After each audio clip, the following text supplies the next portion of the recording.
Well, it's after 6:30. A very good evening to you. If you just joined us, I'm Gareth Edwards. Sally is away for tonight.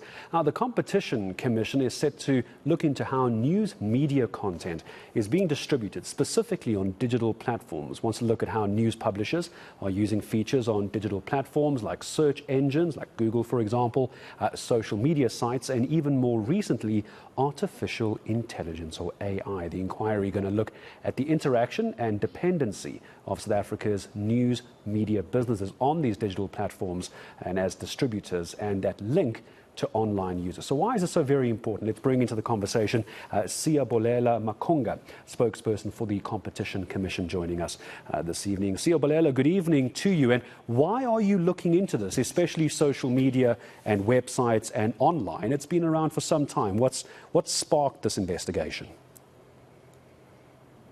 Good afternoon, and thank you for having us. I would be failing in my duty if I don't use this opportunity to take you just a little education lane that Section 2 of the Constitution of the Republic, which is a cornerstone of our constitutional democracy, promotes fundamental rights like that of equality, freedom of the press, and the media, which obviously enhances the functionality of a democratic state. You are aware that the Bill of Rights also promote issues of fair trade, equal opportunity, and inclusivity and greater participation of historically disadvantaged persons in the mainstream of the economy. And we are aware that one of the legislations that the Republic had enacted to redress the imbalances of the past was that of competition law, which mandate really is to ensure that there is efficiency in each and every sector of the business. There is inclusivity, there is transparency in how business is done, but more importantly, there is a greater participation and ownership levels by historically disadvantaged persons. So having learned from our counterparts in other parts of the world, who obviously have investigated this sector, having observed that there may be features that may distort, impede, or restrict competition, and these effects and features may have adverse implications on the news media across the board. From my understanding into this inquiry, there's two things that stand out for me, Siyabulela. One is you're trying to look at an imbalance that could have implications for fair payment for content and the sustainability of independent journalism. Let's start there in just a moment. My reading of this then is this is basically you're looking as to whether or not news agencies are making their money fairly. Is that correct? That's correct, but we must remember that the advent of COVID-19 has actually brought about a significant shift from the advertising spend, because remember, if independent media is not properly funded, of course, our constitutional democracy is threatened, because we want to encourage a space where news production is not influenced by the muscle, the advertising muscle and dominance in the news media space. It is advanced by a fair and equitable spread of the advertising spend, either from the private sector or public sector, and thereby ensure that we protect jobs. You are aware that some companies have been hit hard. News companies have been hit hard by COVID-19. There were retrenchments. People have lost jobs. And some of these independent news publishers had to close down. So these are issues that we want to look into, that the sector is efficient, the sector is transparent in its generating of advertising revenue, which obviously is the main source of funding in each and every media house. We want to ensure that there is a balance in terms of utilization of these platforms, and there is no anti-competitive practices in the sector.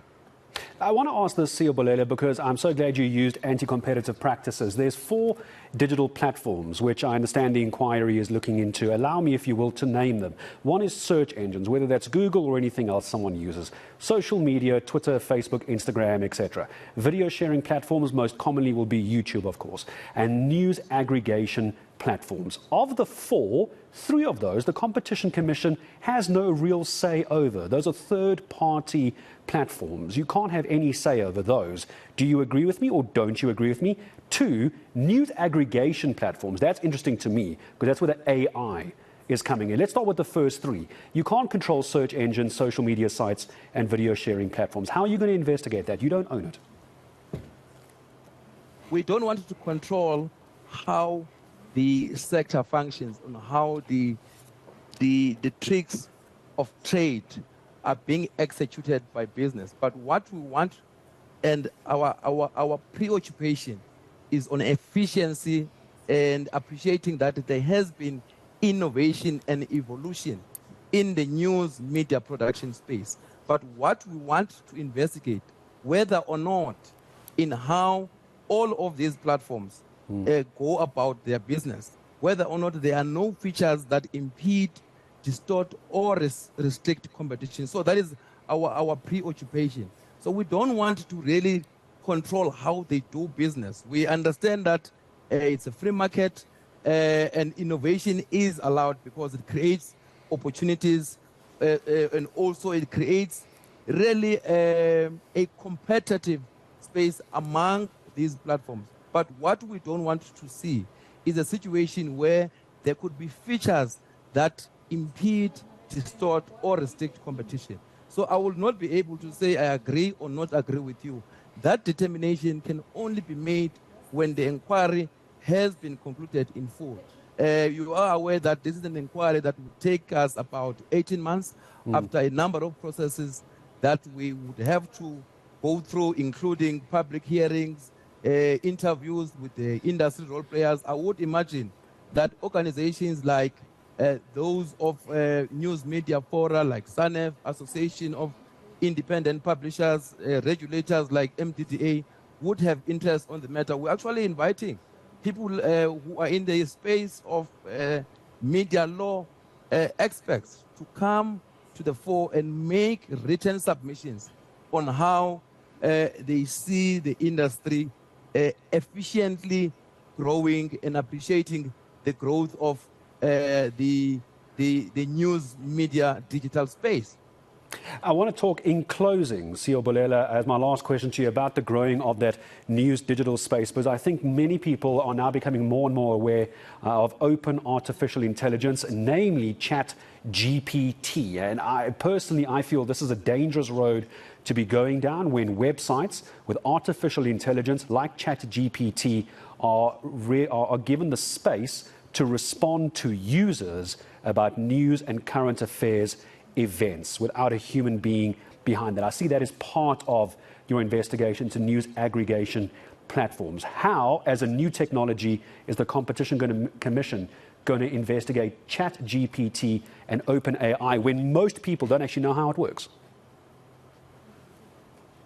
Look, ours really is to ensure that you are aware that we have just announced a provisional report on the digital markets inquiry, which was obviously a broad investigation, appreciating the same principles of growth in digital markets and how this can pose some threats in how competition is observed and or grows in the industry.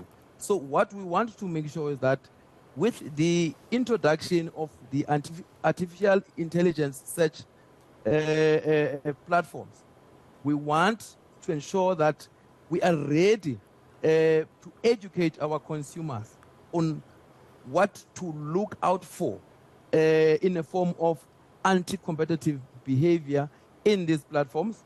You are aware that when COVID-19 hit us, none of us were ready on how to respond to the pandemic, but as the Competition Commission, working with the Minister of Trade, Industry and Competition, we set out regulations that would make it easier for the country, for business, for consumers to navigate these challenges. So this is the same mentality that we're going to adopt when we go about this investigation. It's an open-minded process, but also we are allowing space for those who are in the know to make written submissions by no later than 1600 hours on the 20th of April 2023 to ensure that they also educate us on how best to handle this investigation. Because this is not a cast in stone exercise. We want to learn about these features, but we want to identify the ones that we believe are anti-competitive and ensure that we come up with remedies that would ensure that there is efficiency and we promote competition in the space. Well, I appreciate the time and also the willingness to admit that it's also a learning curve for the Competition Commission, especially with this new technology like AI, OpenAI and ChatGPT. But I appreciate your time, Siyabulele. Thank you very much for coming on and speaking to us. Let me reiterate, Siyabulele Makunga, spokesperson for the Competition Commission. Just a couple of takeaways there, very important. So from you have until the 20th of April, 1600 hours, on the 20th of April, if you are in the media or you are well versed in OpenAI, ChatGPT, any of these artificial intelligence platforms, please to make contact with the Competition Commission. You have until the 20th of April. It's an open mandate and also requesting public participation, how the media landscape has changed in the last couple of years.